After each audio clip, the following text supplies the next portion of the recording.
This week on The Wheelhouse. Affirmative action, college admissions, and federal funding.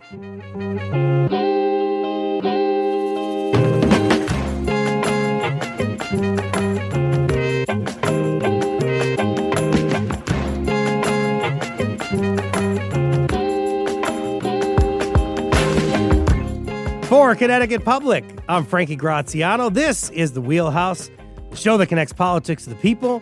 We got your weekly dose of politics in Connecticut and beyond right here. And right now, we're going to show you some reaction to what it's like to get into that Ivy League school of your dreams. There's a prayer right there and a realization. This is Christina Lee, and she's just gotten into Yale. And you hear that song dedicated to Eli Yale, of course. Mom, she got in! Christine Lee, 2018 reaction video, a noisy celebration, racked up over 1 million views on YouTube. Since 2018, there's been a lot of shakeups in higher education, including a 2023 Supreme Court decision that banned race-conscious admissions.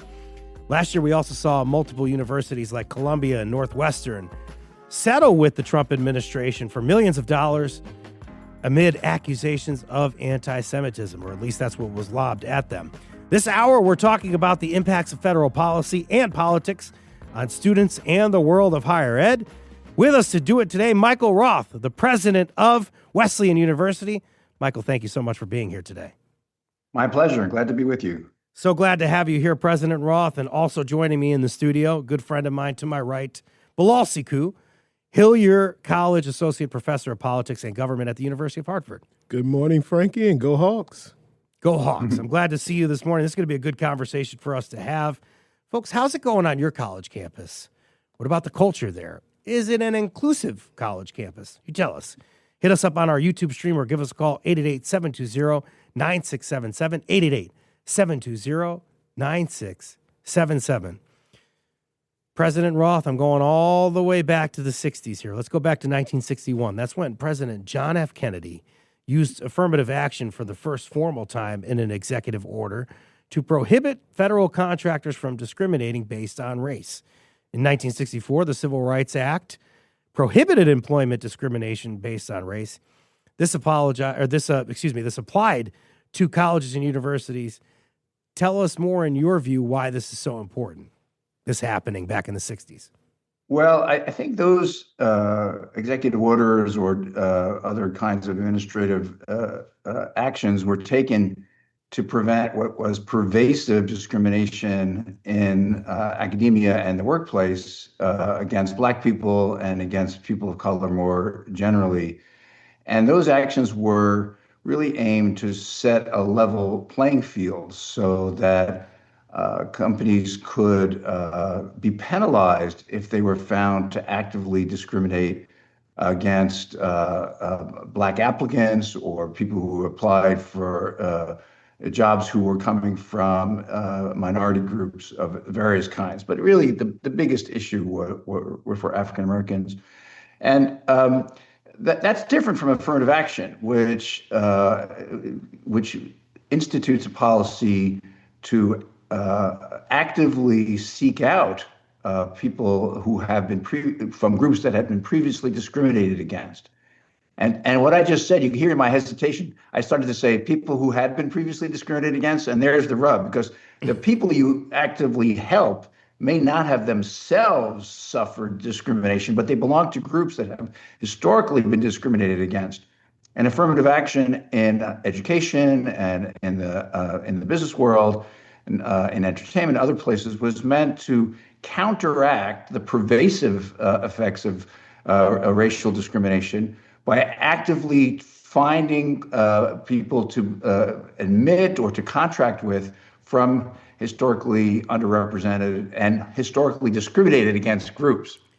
And I think it had a very powerful effect on some institutions, although it doesn't take too long to see that its effects were kind of small, But the backlash against it was large because white applicants who said, "Hey, I didn't discriminate against anybody. I'm 18 years old. I'm just a white working class person who's applying to college or to law school.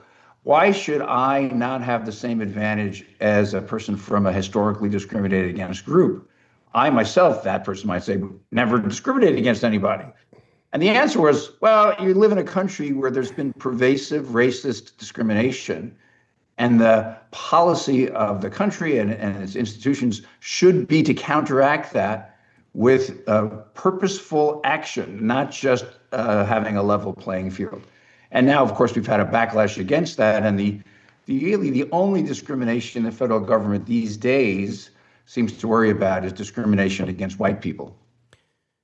There have been, I appreciate that nuance and that distinction that you made there, President Roth. And I want to talk specifically about affirmative action, Bilal. Been a lot of Supreme Court cases around that. There was a 1978 case about the quota system at the University of California, Davis. In 2003, there were suits against the University of Michigan. And in 2023, the Supreme Court invalidated admissions programs. That's why we're doing the show today at Harvard University and the University of North Carolina, effectively banning race-conscious admissions there. A little nuance there in terms of how it connects to affirmative action. But can you walk us through some of these arguments that are being made in court? Just a little nuance to what President Roth said a bit earlier. I think this is also important. I don't think people really recognize today the extent to which institutions of higher ed, employment opportunities were closed off to Black people and other people of color.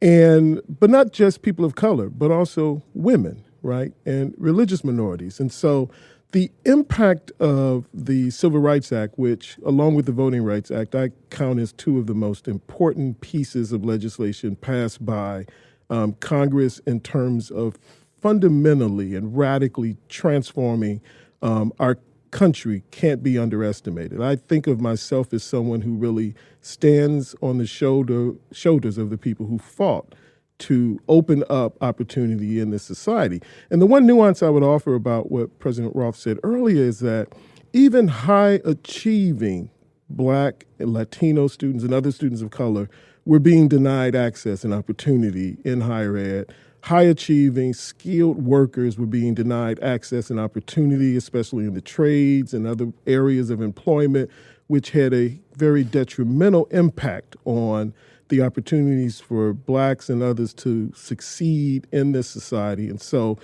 these kinds of programs expanded opportunity greatly. The attack on affirmative action that the court a couple of years ago affirmed had been something that had been going on for decades. It wasn't something that just started most recently. The resistance to the efforts to really, I think, restructure this racial hierarchy that existed in our society is what these programs were really about and what they, I think, were quite helpful with doing. Did they succeed as far as they needed to? No. But the opposition to those programs from the very start was there, and it was very strong. What's amazing about even one of the first sort of real, one of the first Supreme Court decisions on this, the Bakke decision itself, what people don't realize is that the white student who was denied access, actually there were other whites who were accepted ahead of him who didn't even have the same, who didn't have the grade point average and some of the other things that we consider important for admission. And so this idea that these programs have somehow benefited people who are unqualified, who really don't have the skills or the abilities to be in higher ed is just nonsense. But they resonated with a lot of people in our society. And I think that's where we're at right now with even the attacks on DEI. You mentioned women, too. Right. And then there's also people of different genders, people identified by different genders that are experiencing this kind of sexism right now.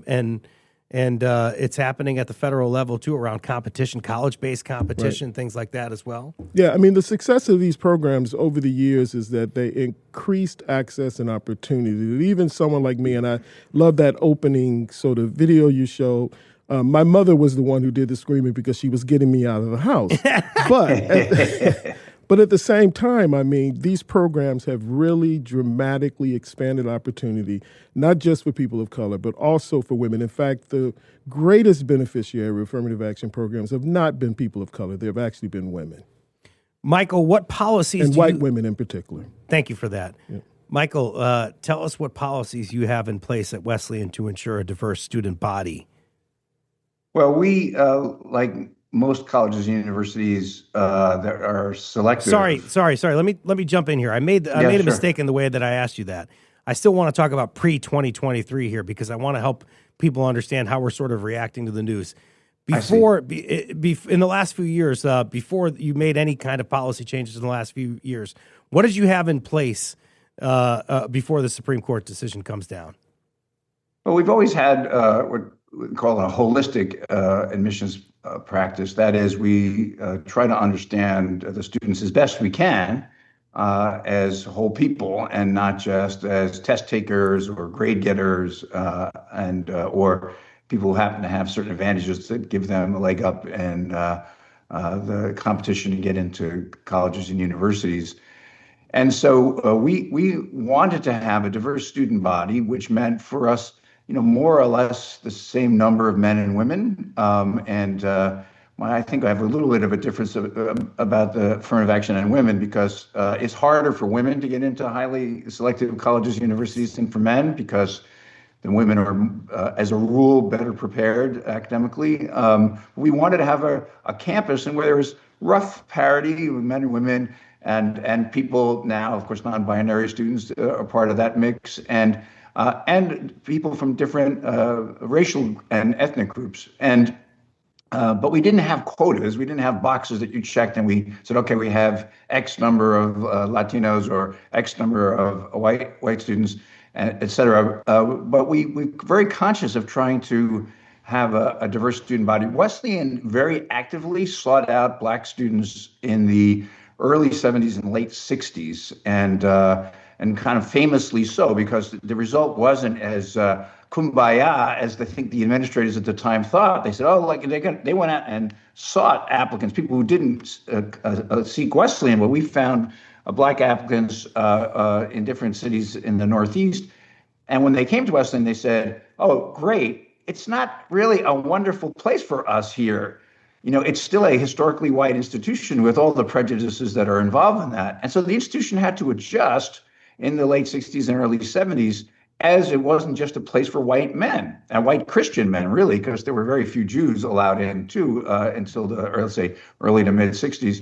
And so those changes happened over time. And in anticipation of the Supreme Court decision, which we were not surprised went against the policies of affirmative action, we were looking at other mechanisms not to achieve racial diversity, which is now illegal in the United States, but to have the broad notion of a diverse student body that we think facilitates learning. I mean, we're pretty clear. I think everybody recognizes that if you're in a room with everybody who thinks like you or has the same background you have, you're going to learn less than if you're in a room with people who have lots of different ideas and come from different life experiences.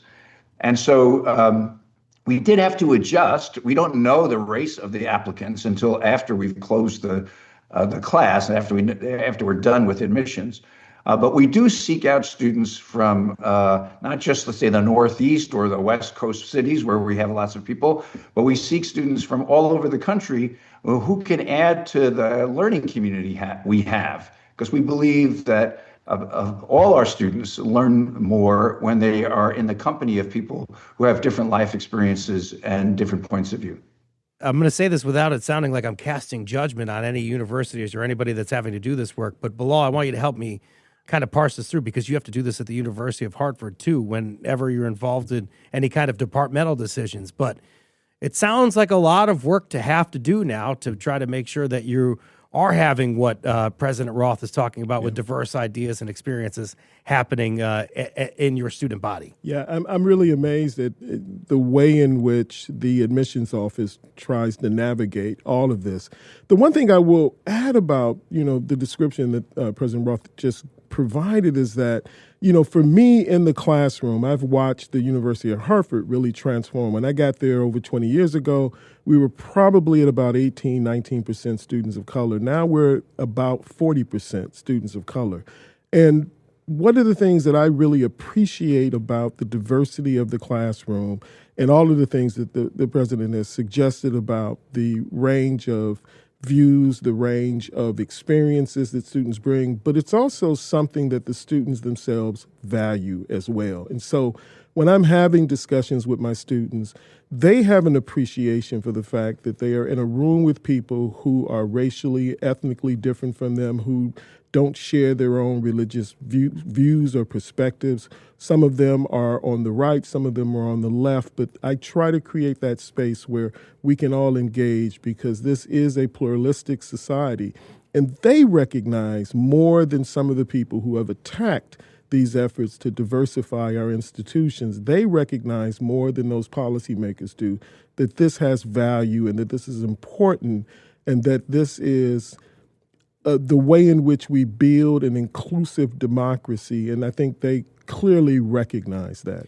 Let's save that for later because I want to keep talking about kind of what's happening now and how the reactions are going to come in after what's happening in 2023 and these great conversations you are having in the classroom. Justice Ketanji Brown Jackson says in 2023, in a dissenting opinion of the UNC case, but deeming race irrelevant in law does not make it so in life. Absolutely. Often I talk to my students about how biological race and the social construction of race are two different things, right? Unfortunately, many of us believe that biological race is real when it actually isn't, but the social construction of race is real and it has consequences for life chances and life opportunities, right? And so when we look at the impact of this, and I know we're going to probably get to a more detailed discussion about this, but one of the things we clearly recognize is that the impact of this, especially at some of the more elite institutions, the ones that really have, it's more difficult to get into, that they actually reject a high percentage of students, which my understanding is roughly the average is about 70%, 60% of students are accepted to most institutions. That's sort of the average acceptance rate. But at these elite institutions, right, that accepted rate is much lower. And what's happened in the aftermath of this decision is that the number of students of color are actually declining at some of the most elite institutions and the most difficult ones to get in. And it also is having an impact on the diversity of the student population on those campuses, and Black students in particular are being impacted by that.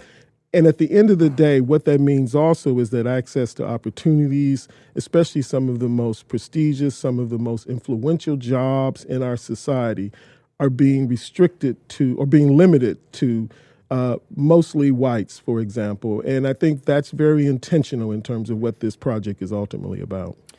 Fascinating viewpoint there, and I'd like to share another fascinating viewpoint that sort of looked into the future, and I'm going to share this with Michael Roth. Going back to 2003 in the case of Barbara Gruder against the University of Michigan Law School, former Supreme Court Justice Sandra Day O'Connor wrote in the opinion, "We expect that 25 years from now," this is in 2003, so she's talking about 2028, "the use of racial preferences will no longer be necessary." We're in 2026, 2 years away from that predicted sort of progress line from the late justice. Where do we stand now? Well, it seems clear to me that the forces of racism are still very intense in this country, and in fact, they've been liberated by the current administration to be expressed more publicly. I think there is a debate among, I think, reasonable people about whether you should think about admissions at the level of the individual or at the level of the classroom or of society more generally. So let's take admissions of men and women. As I said before, it's harder for a woman to get into an elite school than for a man. And if for the individual girls applying, from high school, it's just not fair. Buddy gets in, he's getting B pluses and I'm getting A's, and he's going to get into Wesleyan because they need boys. And it's not fair to me as an individual. And I sympathize with that. I think that if you think about it at the level of the individual, she passed him. Like if it's a race, she came in ahead of him. But admissions in colleges and university isn't just a race where you give out a prize. You're actually trying to construct a learning environment where people benefit from the presence of others who have different experiences, different points of view, different priorities. And so if you look at it that way, you want to create opportunities for groups. You want to create opportunities for learning in different classrooms and residential campuses. You want to have a residential experience that complements the classroom experience. All those things are not about who won the race, who got the highest grade, or who got the highest SAT score. It's much more nuanced than that. And so right now in our country, it's very clear that anti-Black racism and racism against other groups, people of color, is still very strong. And so I wish that we had the legal right as colleges and universities to construct our classes with that in mind, with the notion that, a white kid just has an easier road ahead of him most of the time than most Black applicants. Some people will say, yes, but you are giving affirmative action preferences to the Black son of a doctor and a lawyer who went to private school in New York because they were Black. That seems unfair. It does seem unfair at the level of the individual. And so I understand that argument. But I think the current regime is so concerned about anti-white racism because the current regime does not like a world in which diversity is given a very high priority or is given a strong value. The current regime really wants to see white people rule, not because they're the most qualified, but because they're white. and President Roth, let's look at the racial makeup here. I think it was the New York Times recently reporting an 8% increase of underrepresented minority groups at public flagship universities in 2024. The same analysis shows a large decrease in enrollment of Black and Latino freshmen at some of the nation's top private institutions. What does that say to you? Well, I think at some of the large and the flagship universities are great, and in some ways you may get a better education with people who are working hard in Austin or in Champaign-Urbana or in wherever the flagship is at Berkeley than you will going to an Ivy League school where nobody goes to class and everybody gets an A. So the flagships are really great. They're great institutions. I think what's happening are some of the students who might have gotten into Yale or Harvard in the past are not getting in. And so their next choice is still a great choice to go to, let's say, Berkeley or UConn or Wesleyan.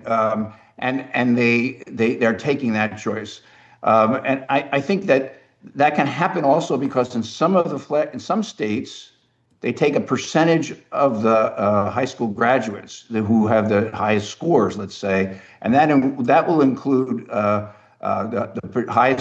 top echelon in a mostly Black high school or a mostly Hispanic high school, and that creates the diversity at a flagship that you might not see at an Ivy League school. A lot of the schools, and Wesleyan is like this too, we have doubled down on socioeconomic diversity, not because it's a proxy for race, because that's illegal, and I don't think any of us want to be doing something illegal, but we do want to offer opportunity to people who don't have those opportunities handed to them by their family and the wealth the family has. And so what you've seen in many colleges and universities that historically have not had a lot of Pell-eligible students, that is low-income students, that they have a higher and higher percentage of Pell-eligible students. You see this at elite schools like Princeton or Yale and at some liberal arts colleges. And I think that's a good thing for the country. It's not the same as anti-racist practices, but it is certainly a salutary effort to create opportunity for people who are denied opportunity otherwise. From Connecticut Public Radio, this is The Wheelhouse. I'm Frankie Graziano. You've been listening to Michael Roth, president of Wesleyan University, and Bilal Sekou, professor at the University of Hartford. They're not going anywhere. They're going to stick with us. After the break, we're going to talk about how higher education has responded after the Supreme Court ended affirmative action. Are you concerned about higher education now? Give us a call, 888-720-9677.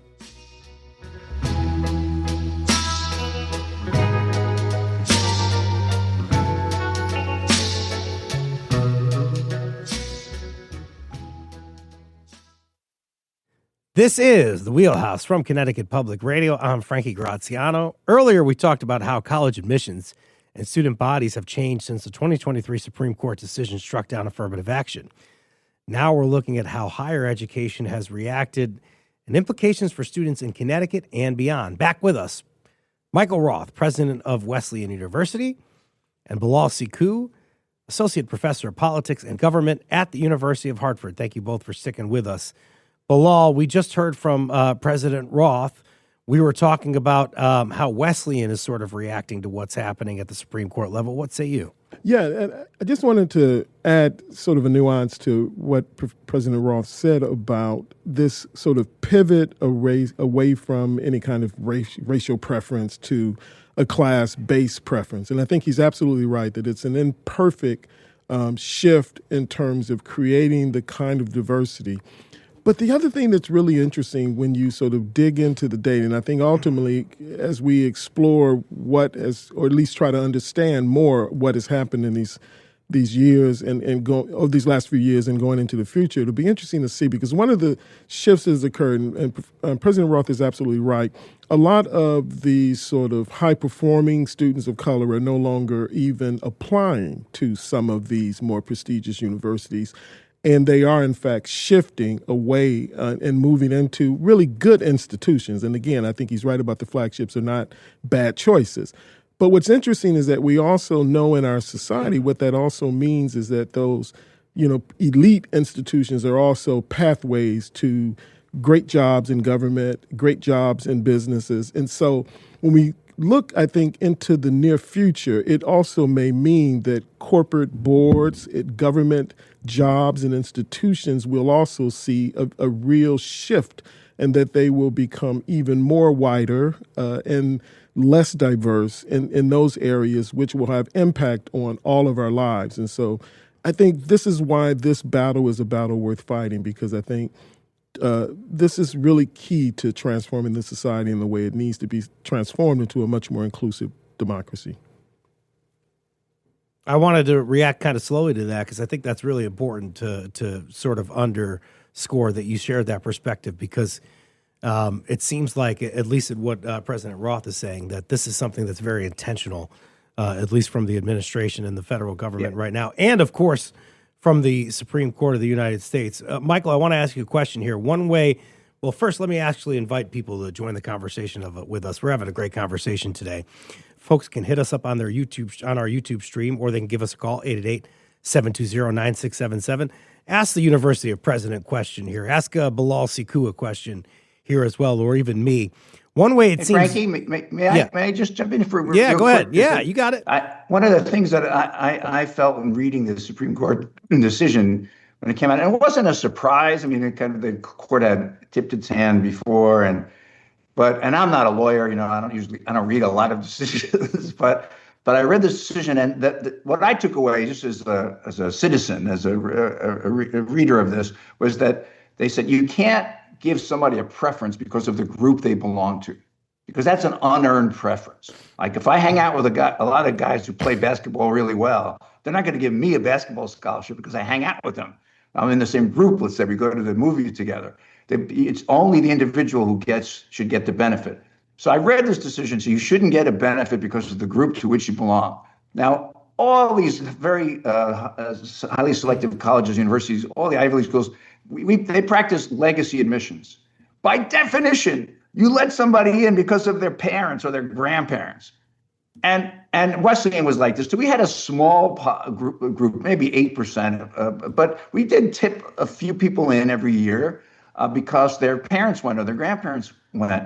And so I read the Supreme Court decision, and I wrote to my alumni director and my admissions director and said, how could we, in good conscience, keep legacy admissions, which by definition is like you get benefit because of the group you're in, not because of something you did. Like your father played football, so you get in, even though you don't play ball. That's crazy. So we did away with legacy admissions that month, and I thought wrongly that all the Ivy League schools would have to do this because it's so obviously hypocritical. On the one hand, say, well, we have to treat everybody as individuals, except the people we have in our club. And at some of these schools, it's 20%. It's more than that. And they have not changed.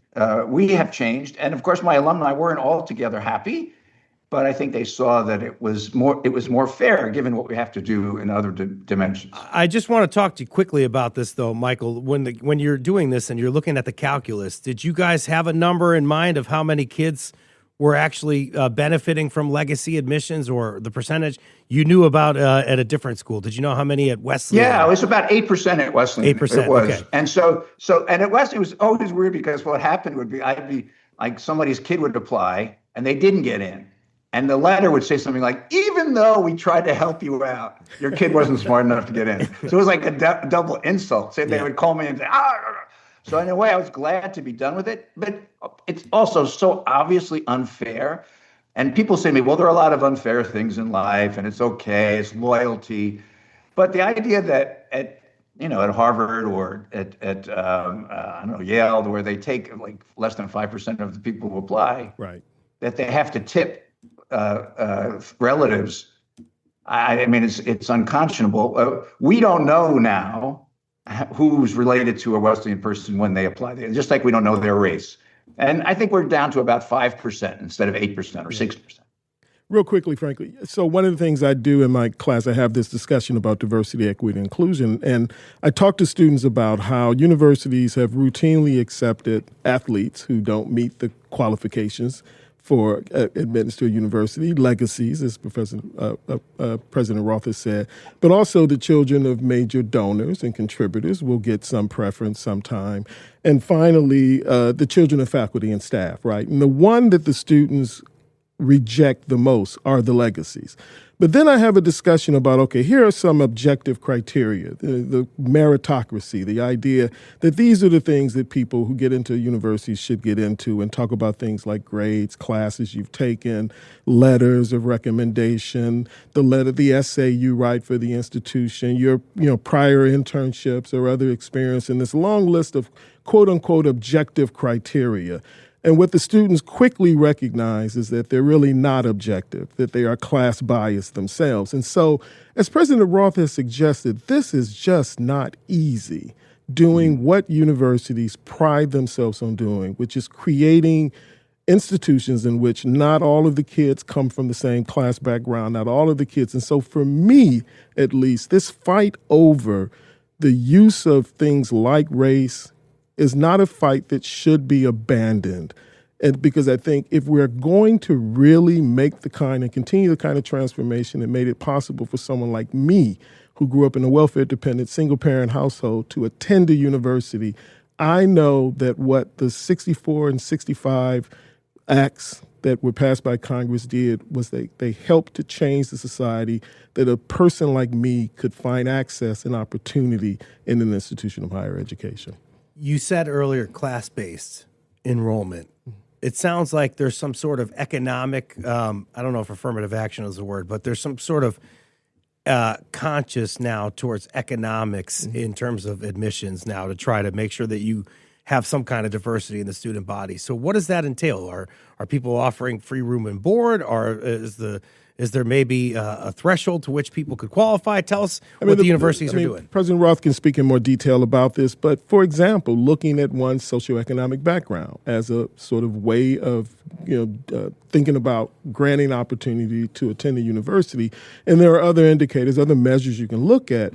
But ultimately, the issue of race, though, is one that is a deeply troubling problem in our society, that even class-based solutions will not generate the kind of outcomes that will create the kind of diversity we need to see at our institutions. And we're not even having a conversation about the faculty at these institutions as well, or the curriculum at these institutions when we get these students there, which often lag far behind what our student populations look like. AP has colleges enrolling record numbers of low-income students. They're also finding that economic diversity has increased. Universities still saw decreases in the enrollment of black students. Let's get you into the conversation here with all I'm saying, President Roth, and what Bilal just mentioned, and now those stats we're getting from the Associated Press. What's the situation like?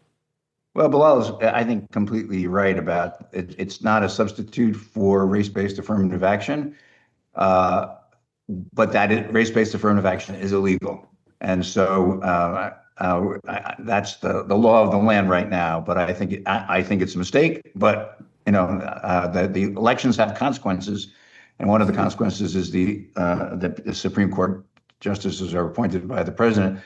And I think that I applaud the socioeconomic diversity that and the gains in that area that have been made. I think it's really important, and because colleges and universities are highly selective when they use the criteria Bilal was just talking about. I mean, they correlate very heavily with wealth, and so trying to figure out how students make the best use of the resources available to them as an indicator of how they'll do in college. That's our job. The guy who runs admissions at Wesleyan, he was on a full ride as a student here when he was a kid, and he has a deep sympathy and interest in giving opportunities to people who have been deprived of those economic opportunities and other opportunities as young people. My head of fundraising and alumni relations is an immigrant from Haiti who also had his life changed by getting a free ride to Wesleyan when he was a young person. So I think having people in positions of power like that who have a commitment to diversity within the law, but a commitment to diversity to provide opportunities for people who might otherwise not have them.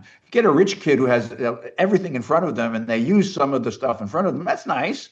But if you get a kid who goes to a high school that's really challenged, where they don't have a lot of opportunities and they seek those out, they make the most of them, they may not have the same scores as another person, but they've shown more potential than a person who was, say, born on third base and think they hit a triple.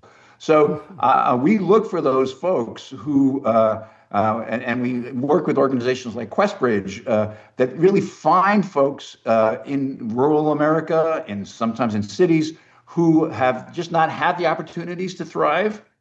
And we take bets on them. And most of the time, they do very well here. Staying with the idea of economic diversity, some schools like MIT, Princeton, now actually offering free tuition, or at least that's what they're saying. In January, Yale announced it'll allow kids to go for free if a student comes from a household that makes under $200,000 in that 2026-27 academic year. What are you doing at Wesleyan? What are some ways that you could sort of tackle this issue? Well, I asked my folks, can we have a slogan like that? If you make less than X, it's free. And it's the fine print is so important on these things, because if you make less than $100,000 at Wesleyan, it's probably going to be free, room, board, and tuition. And we don't have any loans. We don't put any loans in anybody's packages. And we meet the financial need of anyone we accept. So if you're accepted to Wesleyan and we think you can't afford to pay tuition based on a formula that is shared with lots of schools, you don't pay tuition, you don't pay room and board. And so the wealthiest universities have made these announcements. I think they're great. It's a great announcement. We don't know exactly how many people that it applies to, because the most selective schools are overpopulated with the richest Americans. So you could say it's free for those two people who make less than $200,000. But I exaggerate. It's not that bad. I mean, they places like Yale and even Princeton, which is notoriously tilted to the wealthy for a long time, they've really made an effort to say we're increasing the numbers of low-income students, and not just increasing the numbers, but giving those people support. Because there's a lot of research on how schools like, we admitted these low-income kids, and then they don't support the ones that are there. And they're not used to the environment in the same way that a guy from a prep school would be used to it. So you also have to not just make it free, but provide the level of support to create what we started talking about in the beginning, an inclusive community where everybody feels they belong, whatever their economic background, whatever their racial background, whatever their religious preferences, that they feel they belong to a community in which they can learn. About 10 minutes left in the conversation. I'm going to go to a quick break, and I'm going to invite folks to give us a call after the break, as we are running out of time here today. 888-720-9677 is the number. 888-720-9677. Michael Roth and Bilal Siku will be back for one more segment after these words.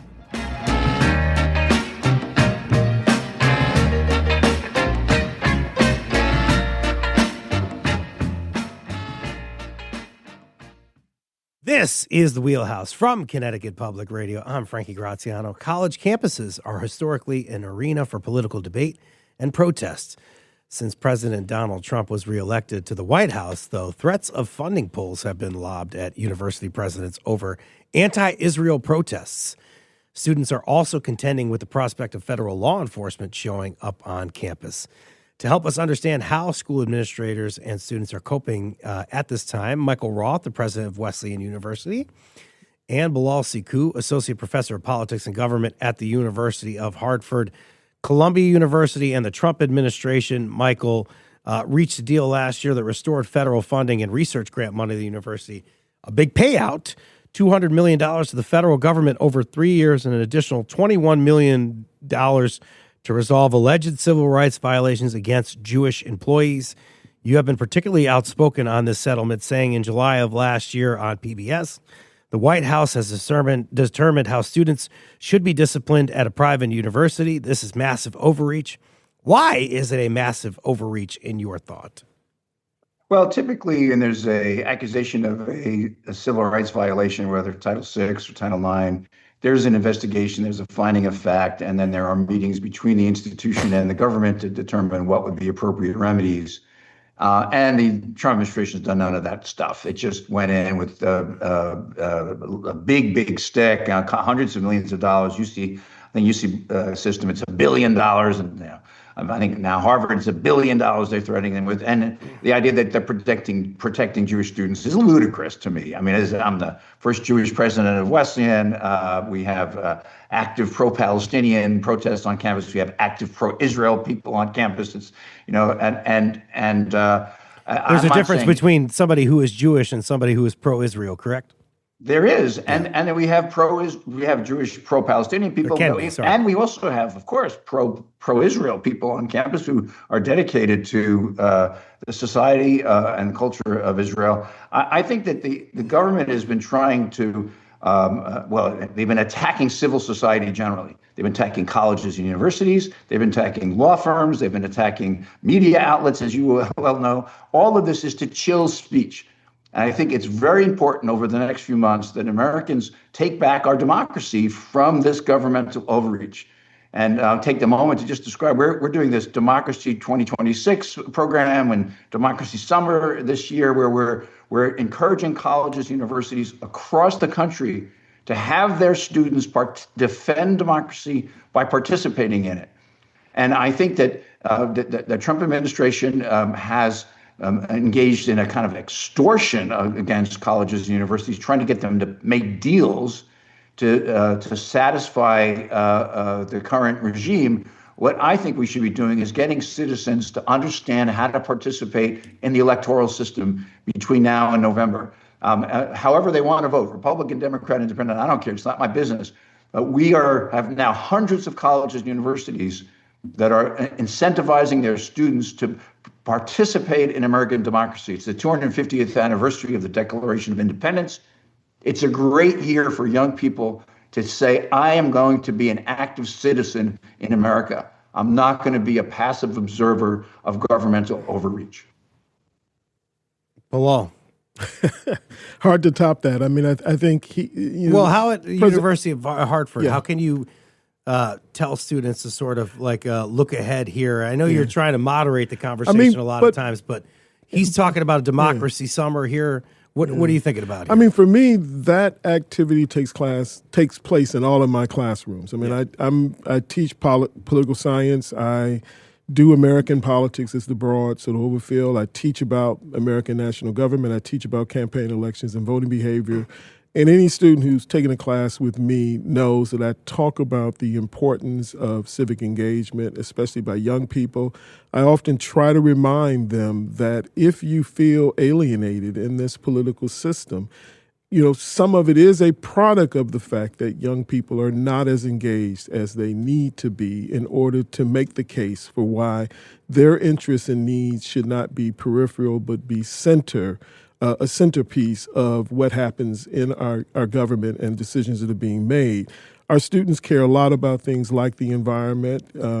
Often I hear from them that they're the only generation who has, that has had to regularly do mass shooting, preparation, which is not anything I had to do as a student at that age. The exorbitant cost of higher education is just out of control. And President Roth, I really appreciate what Wesleyan is trying to do with making access and opportunity for students there. I imagine if I were coming out at this point and trying to go to college, it would be a tough decision because of the affordability issue.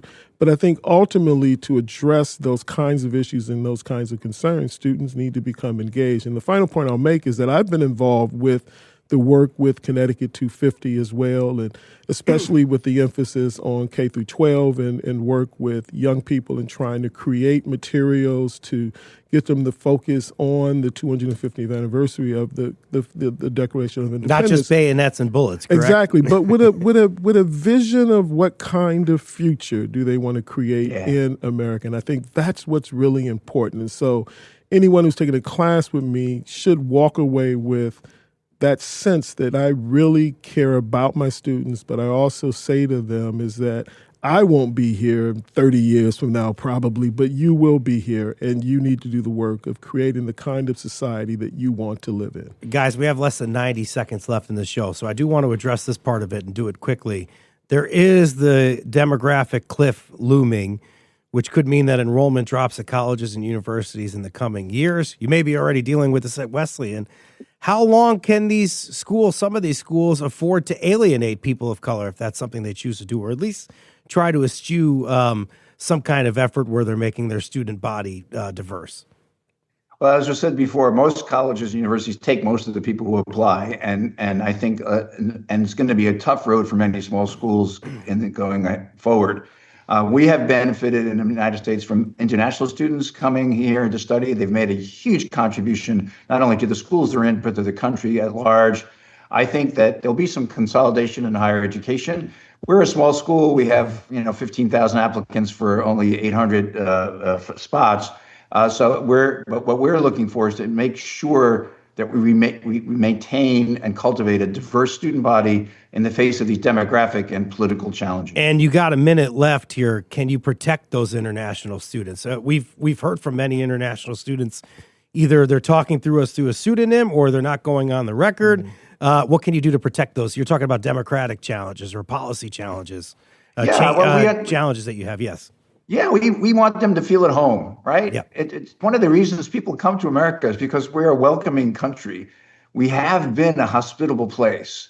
And when our students come from China or India or Latin America or wherever Korea, Japan, when they come here, they feel they're at home. They're as much about being a Wesleyan as somebody who's come from Brooklyn or from Ohio.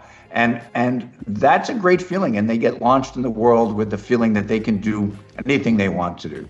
Such an important conversation we had with President Michael Roth at at Wesleyan University. Thank you so much for joining us this hour for the whole show. My pleasure. Thank you. Some good quality time together, President. I appreciate, of course, good quality time with my good buddy Bilal Siku, Associate Professor at the University of Hartford. Thank you for coming on the show. Thanks for having me on. Today's show was produced by Tale Ricketson. It was a great one. Edited by Patrick Scahill. Our technical producer is Dylan Reyes.